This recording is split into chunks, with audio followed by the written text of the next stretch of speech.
Vamos a empezar con una palabra de oración, pidiéndole a nuestro Señor que nos acompañe en este tiempo devocional. En el nombre del Padre, y del Hijo, y del Espíritu Santo.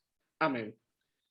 Amado Padre Celestial, infinitas gracias te damos, Señor, por todas tus bendiciones. Gracias te damos, Señor, porque con ángeles y arcángeles y con toda la corte celestial, nosotros diariamente podemos alabar y glorificar tu santo nombre. Te pedimos que nos acompañes el día de hoy, Señor, para seguir aprendiendo más acerca de ti y más acerca de la gloria que tú te mereces por ser nuestro Dios y Salvador. En el nombre de tu Hijo, nuestro Señor. Amén. Amén. Bien, entonces, hoy vamos a estar estudiando este tercer cántico en el Evangelio según San Lucas, que es el Gloria in Excelsis.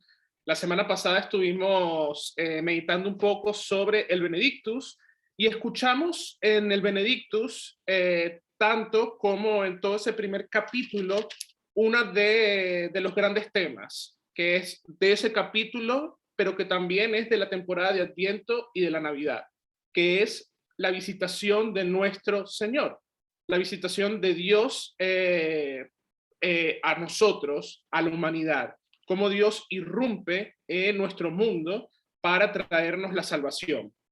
Entonces vemos que cuando Dios nos visita, cuando Dios se encarna, cuando Dios nace, los ángeles anuncian las buenas nuevas de salvación. Los ángeles, como mensajeros fieles, cantan gloria a Dios en las alturas. Y eso es lo que vamos a estar estudiando el día de hoy. Gloria in excelsis viene del latín y es gloria a Dios en las alturas. Entonces, voy a leer el texto del día de hoy de las Escrituras, que lo encontramos en San Lucas, en el capítulo 2, empezando en el versículo 8.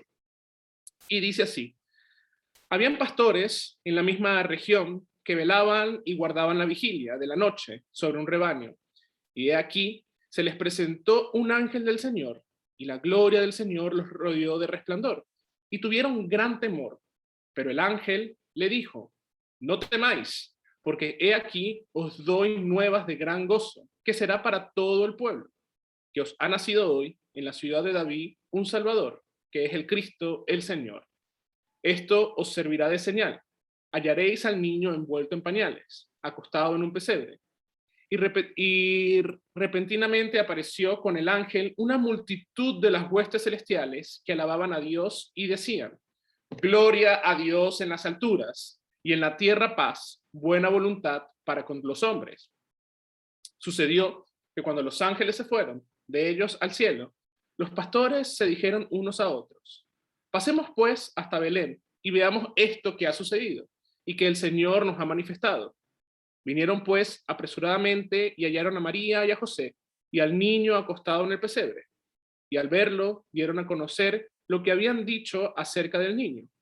Y todos los que oyeron se maravillaban de lo que los pastores decían. Pero María guardaba todas estas cosas, meditándolas en su corazón. Y volvieron los pastores glorificando y alabando a Dios por todas las cosas que habían oído y visto, como se les había dicho. Esta es palabra de Dios. Te alabamos, Señor. Entonces vemos aquí en el Gloria in Excelsis cómo no solamente los ángeles, sino también los pastores alaban y glorifican a Dios, cómo el cielo y la tierra alaban el santo nombre de nuestro Dios, que ha venido para redimirnos a cada uno de nosotros. Entonces, antes de hablar un poco acerca de el Gloria in Excelsis y vamos a decir, el lugar que tiene el Gloria in Excelsis en nuestra vida y en nuestra vida litúrgica, vamos a hablar un poquito acerca de la doctrina de los ángeles, porque muy poco escuchamos o muy poco hablamos acerca de los ángeles, y si ciertamente, como dice el apóstol San Pablo, no me propuse otra cosa estando con ustedes que predicar a Cristo y a este crucificado. Bueno, vamos a hablar un poquito acerca de estos seres que alaban y glorifican a Dios. Entonces la pregunta es, cuando nosotros hablamos acerca de ángeles, ¿qué es lo primero en lo que pensamos? ¿Qué es lo primero que se nos viene a la cabeza? Que que son mensajeros de Dios, no sé. O físicamente o qué es lo que son. Lo que se te venga a la cabeza, puede ser físicamente, qué es lo que son. Sí, que son seres celestiales, ¿no? No sé. Sí, a veces uno, por ejemplo, puede pensar en los ángeles y como se ha graficado en historia y en la pintura y en las esculturas, como unos niños tiernos, de cabellos rubios, con alitas, que están así viendo a la humanidad, o con su arco Cupido, el gran ángel del amor, Cupido, haciendo sus cosas y todo lo demás. Eso es lo que nosotros, por ejemplo, cuando se nos dice de ángeles, pensamos. O, por ejemplo, cuando una persona es buena, uno dice, esa persona es un ángel de Dios o es un pan de Dios. Uno puede decir también sobre una persona como tal. Pero la doctrina acerca de los ángeles hay que extraerla no de la razón, sino de lo que la Biblia nos enseña a cada uno de nosotros. Ciertamente el arte ha necesitado graficar y poner como figuras de hombre a tanto al Padre, a Dios el Padre, como a los ángeles. Pero los ángeles nos habla la Escritura que son seres espirituales. Y el mismo Cristo va a decir que los espíritus no tienen forma corpórea. Entonces, hay veces en los que los ángeles asumen forma humana, pero, por ejemplo, la teología habla y algunos teólogos luteranos dicen, bueno, esto es simplemente en ciertos momentos de la historia, pero son formas accidentales. Los ángeles son seres espirituales. Pero a veces uno se pregunta si existen o no los ángeles, porque no los podemos ver. Entonces, por ejemplo, los saduceos en la época de Cristo, que eran vamos a decir así, los dos partidos más importantes para los judíos, eran los fariseos y los saduceos. Los saduceos eran encargados del templo, ellos estaban de todo esto, eran los encargados del Sanedrín y del templo, y los fariseos eran más de la sinagoga, más de la ley, más de la enseñanza. Entonces, los saduceos, a diferencia de los fariseos, ellos no creían en la resurrección de la carne y tampoco creían en los ángeles. Y eso, por ejemplo, lo podemos encontrar en Hechos 28, creo que es el texto bíblico, después lo debo tener en unas notas por ahí. Hechos 23, perdón, Hechos 23, 8, se dice que los saduceos no creían en los ángeles. ¿Por qué? Porque el racionalismo rechaza todo este tipo de cosas. El racionalismo rechaza la existencia de los ángeles.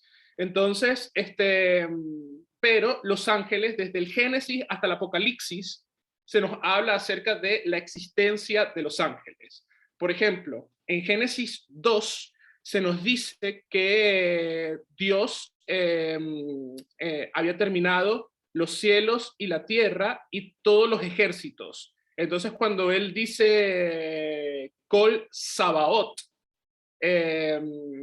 Sabaoth significa ejército. Entonces, aquí, otra pregunta. ¿En dónde escuchamos dentro de la liturgia esta palabra Sabaoth? ¿O cantamos esto? Pues no sé cómo se llama. ¿Me suena? El cántico que me decías que sí. Sí.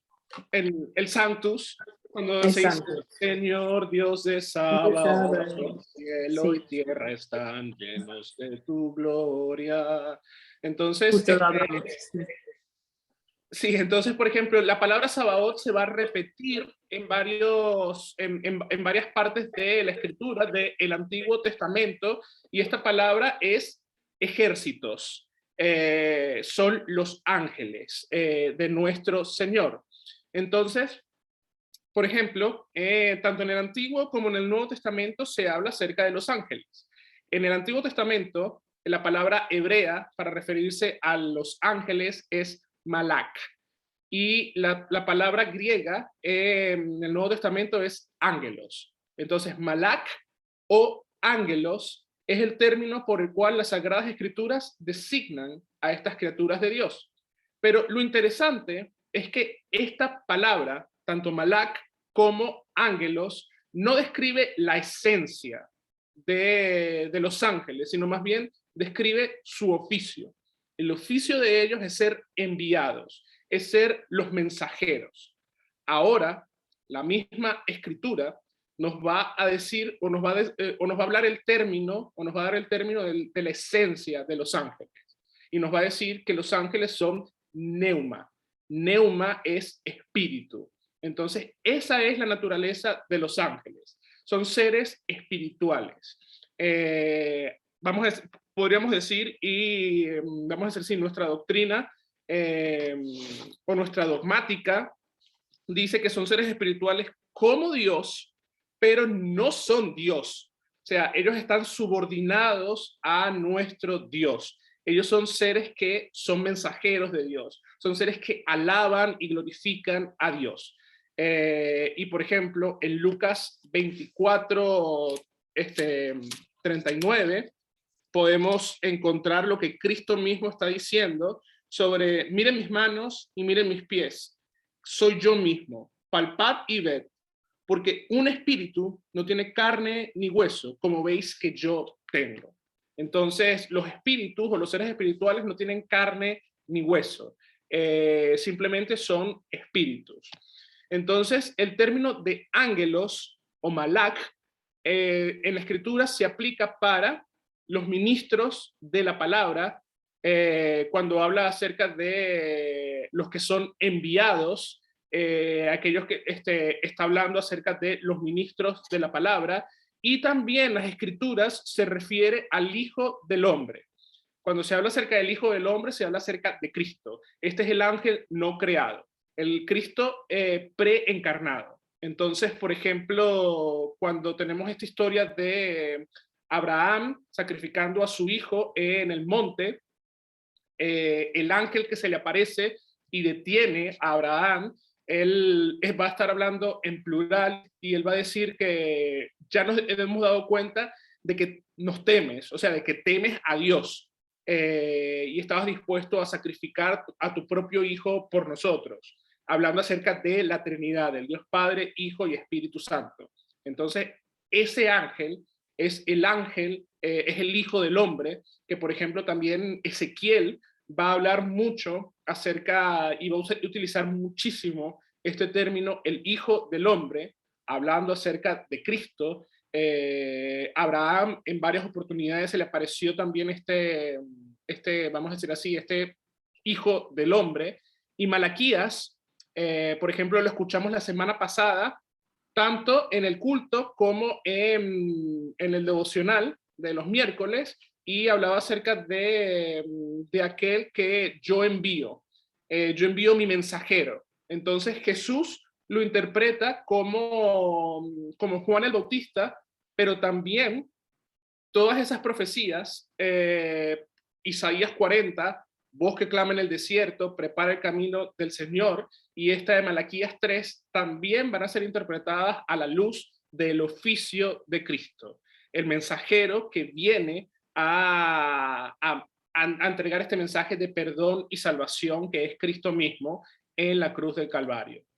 Entonces, también nuestra dogmática, como ya para terminar un poco esto de la doctrina acerca de los ángeles, nuestra dogmática nos habla y nos dice que los ángeles son millares de millares. Es una gran multitud, como escuchamos en el texto del día de hoy, que después de que un ángel se le apareció y dio las buenas nuevas, la misma escritura dice, y atrás de este ángel aparecieron una multitud de ángeles y clamaron y cantaron, gloria a Dios en las alturas, paz en la tierra, a los hombres buena voluntad. Entonces, en las escrituras podemos encontrar grados de dignidad de los ángeles. Entonces, por ejemplo, encontramos que la escritura nos habla y nos dice los ángeles, pero también la escritura nos dice de arcángeles. La escritura nos habla acerca de serafines. Las escrituras nos habla acerca de querubines. Las escrituras también nos habla acerca de tronos, potestades. ¿Qué más? ¿De qué más nos habla las escrituras en cuanto, bueno, tronos y potestades? También nos está hablando dominios, principados. Todo esto nos los habla, por ejemplo, la escritura, y son, vamos a decir así, los grados de dignidad de los ángeles. No es que, vamos a decir así, uno sea más importante que el otro, pero por ejemplo, los querubines tienen una gran importancia, que están alrededor del trono de nuestro Dios. Son los que protegen el camino o el acceso al árbol de la vida. Los querubines son los que van a estar en el arca del pacto, vamos a decir así, delante de la gloria de Dios. Vemos los serafines, por ejemplo, tanto en Isaías como en Ezequiel. Se nos describen a los serafines como estos seres que tienen múltiples ojos, como tal, y con uno de los y tienen 6 alas. Entonces con una se tapan la cara, con otra se tapan la parte de abajo, y con otros ellos vuelan. Entonces, ¿por qué se tapan la cara? Bueno, porque están delante de la presencia del Dios Altísimo. Y fue el serafín el que le llevó vamos a decir así, el carbón ardiente a Isaías y purificó su lengua. Y esta purificación es el perdón de los pecados. Entonces, los ángeles tienen mucha importancia dentro de nuestra doctrina, porque los ángeles, por ejemplo, cuando nosotros estamos en el culto, los ángeles están junto con nosotros. Nosotros mismos decimos, junto con ángeles y arcángeles y con toda la corte celestial, alabamos y magnificamos tu glorioso nombre, ensalzándote siempre diciendo, y cantamos exaltos, que es el himno del cielo en la tierra. Entonces, cada vez que nosotros cantamos alabanzas a nuestro Dios, cada vez que nosotros estamos meditando en la palabra de Dios, los ángeles están ahí junto con nosotros, alabando y glorificando a este Dios. Dante, por ejemplo, en su visión en la Divina Comedia, cuando está en el cielo, él describe de una manera maravillosa y hermosa todo esto, y vamos a decir así, yo creo que su descripción se queda corta con lo que nosotros vamos a poder ver y palpar en el cielo, y vamos a estar todos juntos. No es que yo voy a estar como muchas, vamos a decir así, evangélicos o cristianos piensan de que, bueno, hay un lugar VIP reservado para aquellas personas que por sus obras y todo lo demás hacen méritos para estar en ese lugar VIP, y el resto, bueno, va a estar un poquito más alejado, quizás ve a algunos ángeles pasar por ahí, pero no va a poder ver ni a los serafines, ni a los querubines. No, no, no, no. La escritura nos dice que el Cordero va a estar en medio de nosotros, y todos vamos a recibir su luz y su calor. Todos. Tanto los millares de ángeles como los millares y millares de cristianos que ahora van a estar en el reino eterno. Entonces, los ángeles cantan en la vida de la iglesia, y los ángeles son muy importantes, vamos a decir así, para nosotros.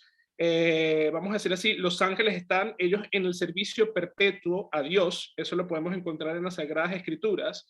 Y por ejemplo, también no solamente nuestra dogmática luterana, sino las Escrituras nos hablan y nos dicen que, por ejemplo, los ángeles sirven especialmente a los niños. Entonces, si buscamos, por ejemplo, Mateo capítulo 18, en el versículo 10, se nos dice, mirad que no menospreciéis a uno de estos pequeños, porque os digo que sus ángeles en el cielo ven siempre el rostro de mi Padre que está en los cielos. Entonces nos está diciendo aquí, no, vamos a decir así, las Sagradas Escrituras, aunque no negamos esto, pero las Sagradas Escrituras no nos dan una información completa acerca del ángel guardián, pero nosotros no negamos que cada persona tiene un ángel guardián, porque fíjate lo que dice aquí, y os digo que sus ángeles en el cielo ven siempre el rostro de Dios. O sea, Jesús se está refiriendo a los ángeles de estos niños que Dios le está diciendo que no desprecien. Pero no solamente los ángeles sirven a los niños, sino que también los ángeles sirven a los creyentes en su trabajo y en su vocación. Entonces, ellos están al servicio de la humanidad, de la creación de Dios, como criaturas también que ellos son. Y también, por ejemplo, Lucas nos va a explicar y nos va a decir que los ángeles nos acompañan incluso en medio de la muerte. Porque cuando Lázaro muere, en la parábola esta de Lázaro y el rico, los ángeles vinieron y llevaron su alma al seno de Abraham. Entonces, hasta en ese momento, los ángeles están en medio de nosotros sirviéndonos. Entonces, como te decía, la escritura no nos habla con suficiente claridad acerca de el ángel o de los ángeles guardianes, pero nosotros creemos que cada cristiano, cada creyente sí tiene su ángel guardián que nos protege a cada uno de nosotros, que está ahí para proteger a los cristianos y están también presentes en el culto divino junto con nosotros. Y también las escrituras nos hablan acerca de que los ángeles son aquellos mensajeros, son aquellos enviados que van a anunciar el juicio final. Entonces, el mismo Jesús en Mateo 24, cuando habla acerca de las señales del fin de los tiempos, habla acerca de que el ángel se aparece en cuanto a esto. Y bueno, en Apocalipsis tenemos varios capítulos sobre los ángeles que van rompiendo los sellos o van derramando las copas, anunciando, por ejemplo, el fin de los tiempos, el juicio final. Entonces, bien, ya hablando un poco más sobre el Gloria in Excelsis, los ángeles, ¿qué es lo que cantan? Los ángeles van a cantar la gloria de nuestro Dios. Ellos van a alabar a nuestro Dios. Es lo que los ángeles hacen. Por ejemplo, en la visión de Juan, el Apocalipsis, esta revelación, él dice que vio a los 4 seres vivientes, que también son un tipo de, vamos a decir así, en escala de dignidad, son también unos tipos de ángeles, los 4 seres vivientes, que estaban delante del trono y toda la corte celestial cantando el himno eterno. Santo, santo, santo es el Señor Dios Todopoderoso. Ese es el himno que también nosotros, como creyentes, vamos a entonar el día del juicio final. Entonces, es uno de los cánticos que como cristianos deberíamos irnos aprendiendo ya de memoria. Santo, santo, santo es el Señor Dios Todopoderoso. Lo que tú haces, por ejemplo, con tus niños antes de acostarse a dormir es fantástico para que ellos tengan esa noción y esa perspectiva del cielo en la tierra. Ese es el cántico que vamos a entonar en el cielo. Ese es el cántico que nos demuestra a cada uno de nosotros que ya estamos experimentando el fin de los tiempos, que ya estamos con nuestro Señor, pero todavía no. Todavía estamos esperando la consumación de los tiempos. Entonces, cantar eso pone nuestra perspectiva y pone nuestra mente tanto en el cielo como aquí en la tierra, esperando a nuestro Señor. Es lo que los ángeles cantaban. Pero uno se puede preguntar, los ángeles estaban cantando gloria a Dios en las alturas y paz en la tierra a los hombres buena voluntad. Pero, ¿qué glorioso puede haber en un establo? ¿Qué glorioso puede haber en un pesebre? ¿O qué glorioso puede ser el nacimiento de este niño? El mundo no lo ve como algo fantástico. Sí, podemos salir a las calles, por ejemplo, de Madrid y ver en el Retiro un Belén iluminado. Podemos ir a la Plaza España y ver también un Belén iluminado. La gente se toma su foto y todo eso, pero hasta ahí. La gente no tiene la noción o el mundo en realidad, porque hay personas que sí tienen esto, pero el mundo no tiene la noción de lo importante que es el pesebre para nosotros como creyentes. Lo más glorioso para nosotros es que nuestro Salvador yace en ese pesebre. Y esto es un espejo de la humillación de nuestro Señor Jesús. Jesús se despoja de lo que él tenía en el cielo. O sea, él estaba en el cielo, en su trono celestial, y él se despoja de todo esto y viene a la tierra, se hace como uno de nosotros en esta carne pecadora, sin él ser pecador. Él asume nuestra carne pecadora para redimirla, y ahora, y él también, él nace y muere en los lugares que no son agradables para los seres humanos. Vamos a decir así, San Agustín decía que el ser humano nace y muere en heces, en sus propias cuestiones que nuestro cuerpo defeca. Así nace y muere el ser humano. Y eso es lo que pasa, por ejemplo, con nuestro Señor Cristo Jesús. Su humillación es, vamos a decir así, su exaltación también en el cielo, y la exaltación de cada uno de nosotros también el día final. Entonces, este hermoso cántico del apóstol Pablo en Filipenses 2 nos muestra toda la obra de redención también de nuestro Señor, aquel que no escatimó el ser Dios como cosa que aferrarse, y vino y se vació en cuerpo humano, murió, se humilló en la cruel muerte de cruz, para ahora ser llevado al cielo y ser exaltado. Y no hay nombre sobre el cual nosotros podamos ser salvos que el de Cristo. Y ahora toda rodilla se inclina ante la presencia de nuestro Señor. Los pastores se inclinan delante de la presencia de Dios. Los magos se inclinan delante de la presencia de Dios. Los ángeles se inclinan delante de la presencia de Dios.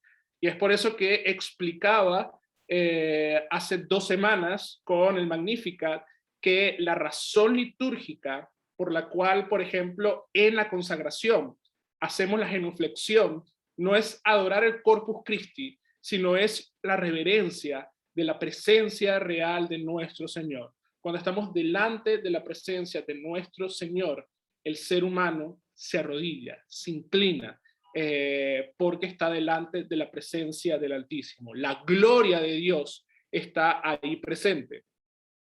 ¿Qué es la gloria de Dios? La Shekinah de Dios en el Antiguo Testamento.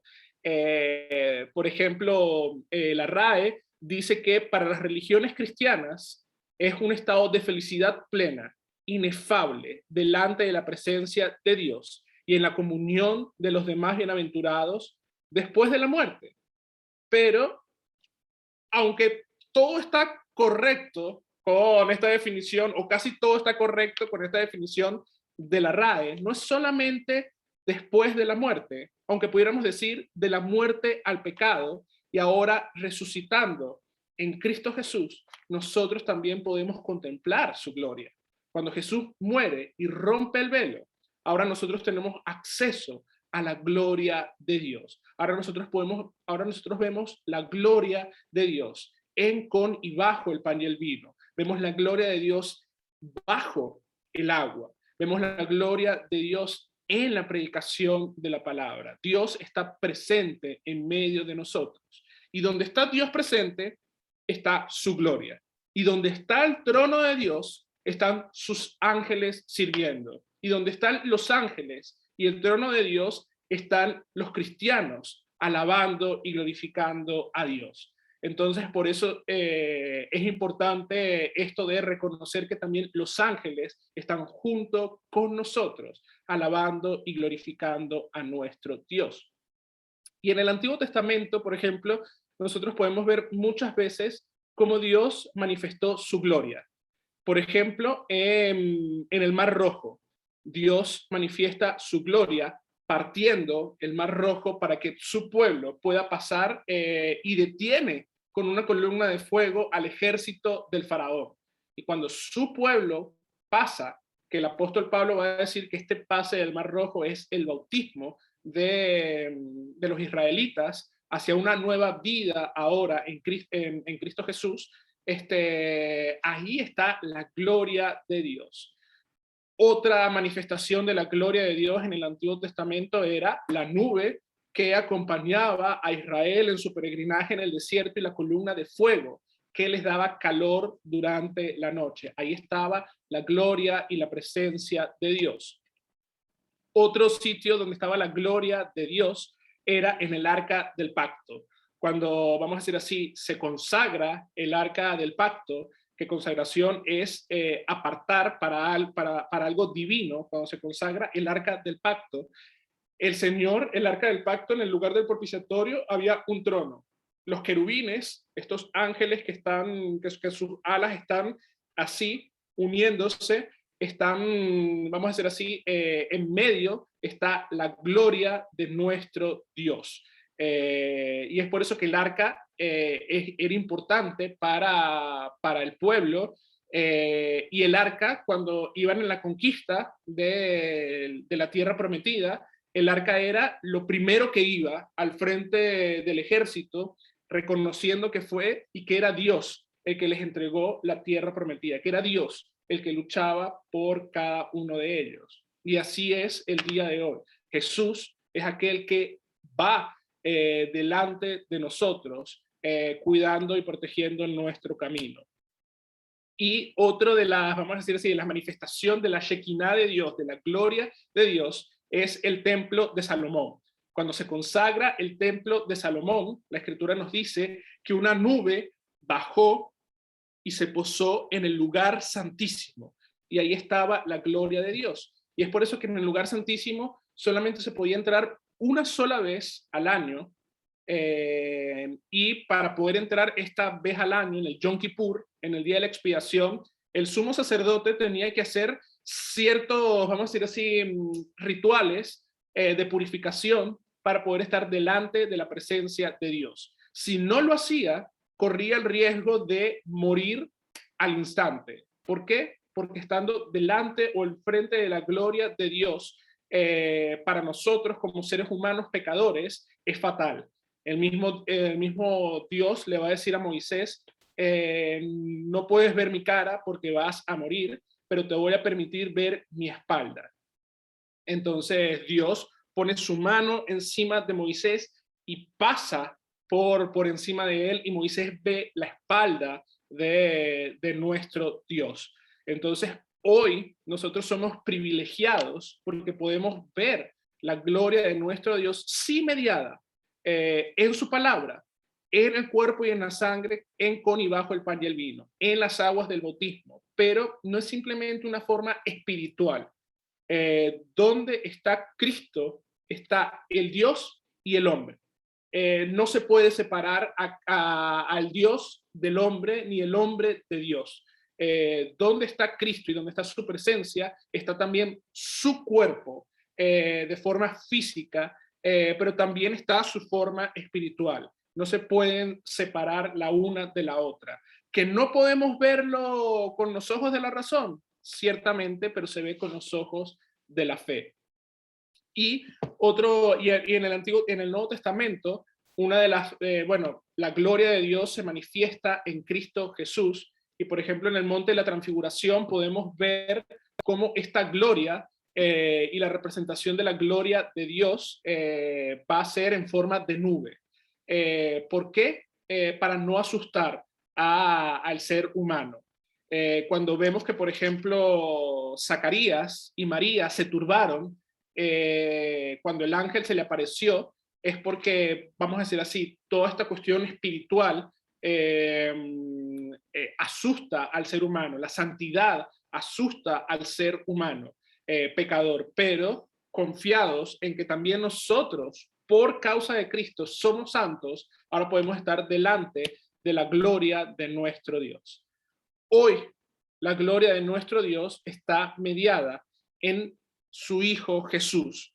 Y por ejemplo, Lucas 12 nos va a decir, y esto le servirá de señal. Esta es la gran señal, la señal de la cual el profeta habló al rey Acaz en Isaías 7, y ahora vemos el cumplimiento de esa promesa.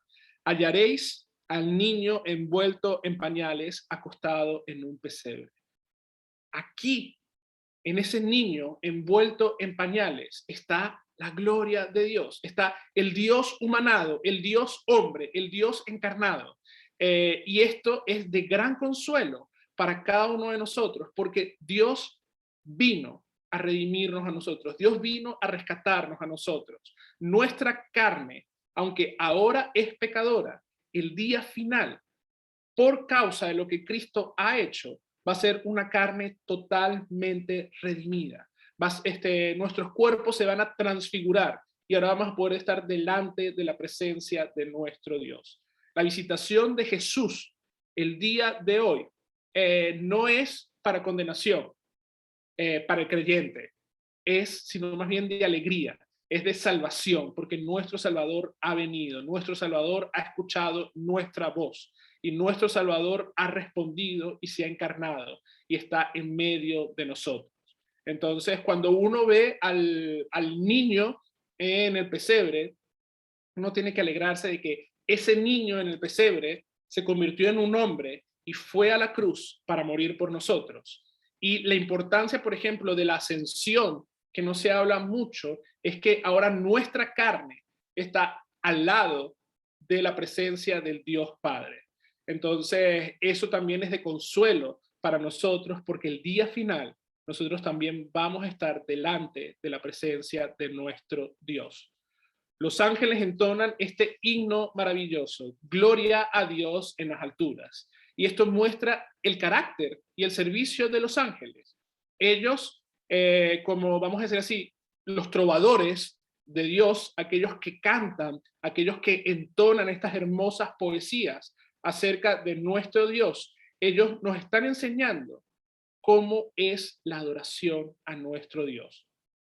Entonces, este cántico, el Gloria in Excelsis, es un eco, o bueno, se va a repetir en la procesión de nuestro Señor hacia la muerte, hacia el lugar de la muerte. Entonces, Erika, si puedes buscar, si tienes Biblia a la mano, Lucas 19:38.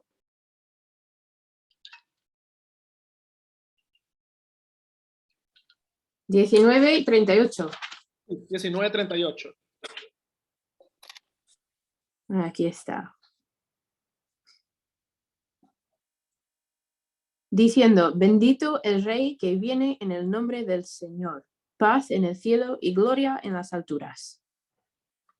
Muy bien, muchas gracias. Entonces, vemos aquí en la entrada triunfal de Jesús a Jerusalén, como en este cántico que están entonando los niños, converge el cielo en la tierra y como es un eco de lo que dijeron los ángeles en la encarnación de nuestro Señor, en su nacimiento. Los ángeles dicen paz en la tierra y esa paz es lo que Cristo vino a traer a cada uno de nosotros. Cristo vino a ser el hacedor de la paz con su sufrimiento, con su muerte, con la violenta muerte en la cruz. Jesús nos trae la verdadera paz a cada uno de nosotros. Yo siempre he hablado y he dicho, estar en paz con Dios es saber que estamos reconciliados, en que ya no hay nada que nos separe del amor de Dios que hay en Cristo Jesús.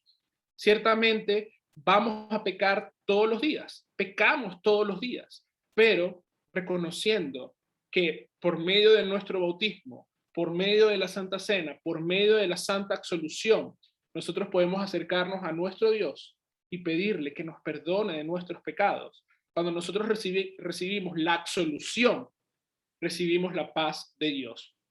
Entonces, como a mí me encanta la liturgia, siempre estoy haciendo referencias a la liturgia.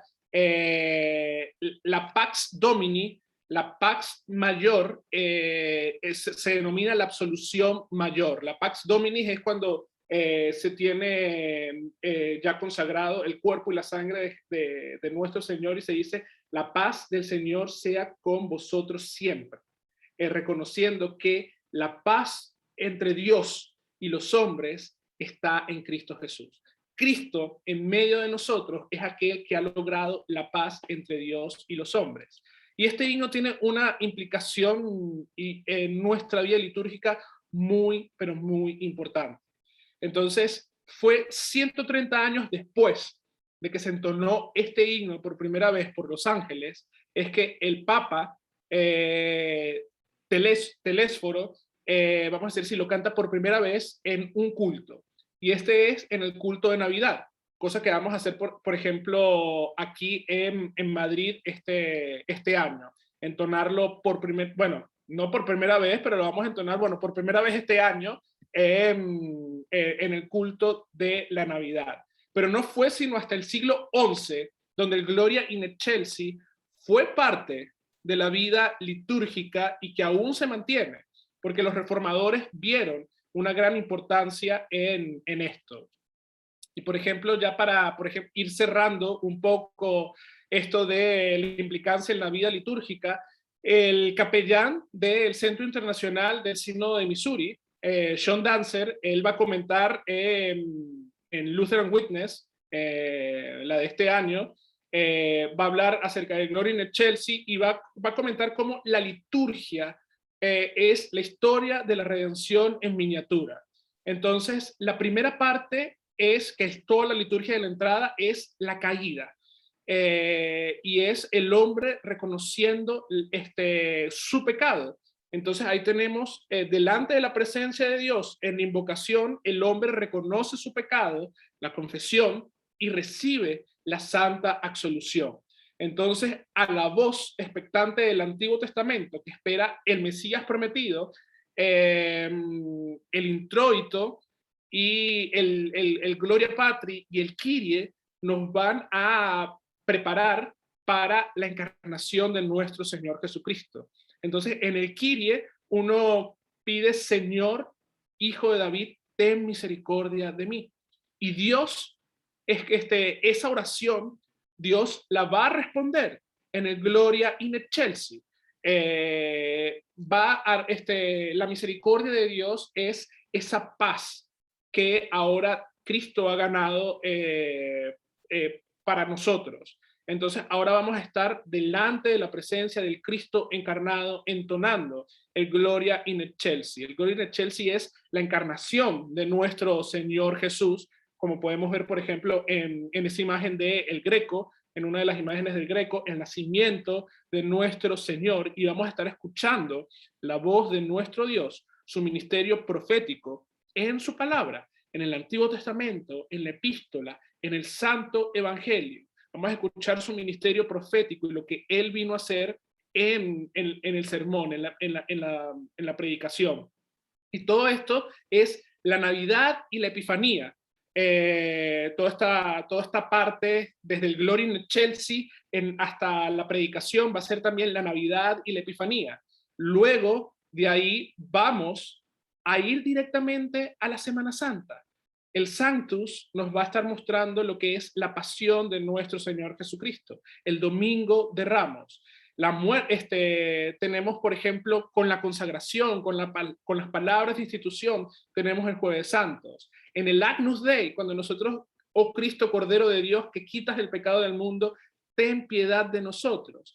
Es el Viernes Santo, Cristo muriendo por nosotros, su muerte ahí. Y luego, en toda la parte de la oración postcomunión y la bendición final, ahí vemos la resurrección de nuestro Señor Cristo Jesús, su ascensión y cómo Él envía al Espíritu Santo que nos acompaña en nuestra vida cristiana. Entonces, cuando, por ejemplo, se nos dice: ve en paz y sirve al Señor con gozo en tu corazón, ahí está, y es el envío del Espíritu Santo en medio de nosotros.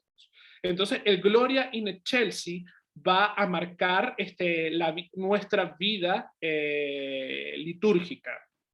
Entonces, no sé, por ejemplo, Erika, si has tenido la oportunidad de leer este artículo de Lutheran Witness, pero es fantástico, explica un poco la historia y el contexto y todo esto vamos a decir, sí, de la vida litúrgica. Es como para explotar y decir qué fantástico y qué hermoso es la teología y la teología luterana, que es teología bíblica en sí. Entonces, vamos a escuchar, y si quieres ir siguiendo el Gloria in Excelsis, que vamos a estar entonando el día domingo, el día sábado. Bueno.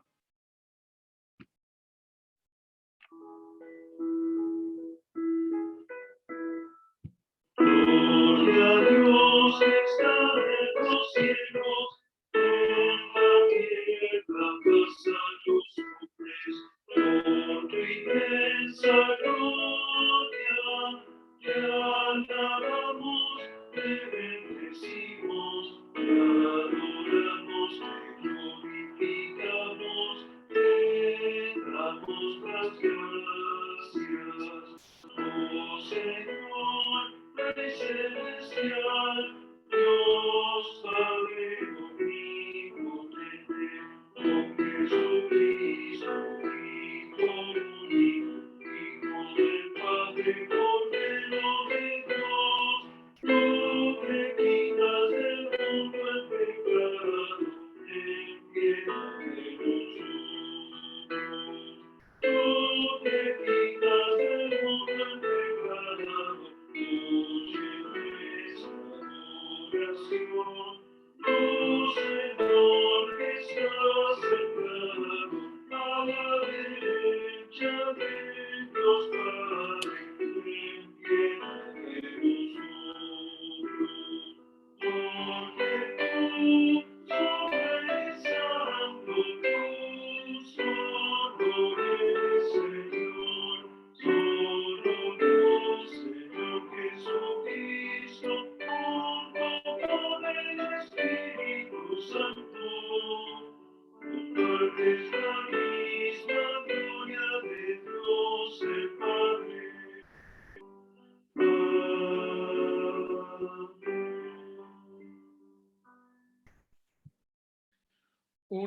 Un muy hermoso cántico, muy hermosa, vamos a decir así, legado tenemos nosotros como Iglesia de Cristo, un cántico que glorifica a nuestro Dios, luego va a hablar acerca de la obra de Cristo en medio de nosotros como el Cordero de Dios que quita el pecado del mundo, y luego al final va a terminar con toda esta doxología reconociendo quién es ese Cristo. Él es Dios, y Dios es también Dios Padre, Hijo y Espíritu Santo, los cuales reciben toda la gloria y toda la alabanza, no solamente de los ángeles, sino también de nosotros, las criaturas. O sea, todas las criaturas, toda la creación de Dios alaba a su Creador. Los cielos y la tierra alaban a su Creador. Vamos a decir así, el salmista dice, los montes y los ríos alaban a su Creador. Los animales alaban a su Creador, y nosotros, como las criaturas, como la corona de la creación de Dios, también alabamos y glorificamos a nuestro Dios. Entonces, este es un hermoso cántico, y qué mejor manera de introducirlo, nuevamente reintroducirlo a nuestra liturgia que el día glorioso de la encarnación de nuestro Señor. Entonces, bien, de esta manera culminamos con este estudio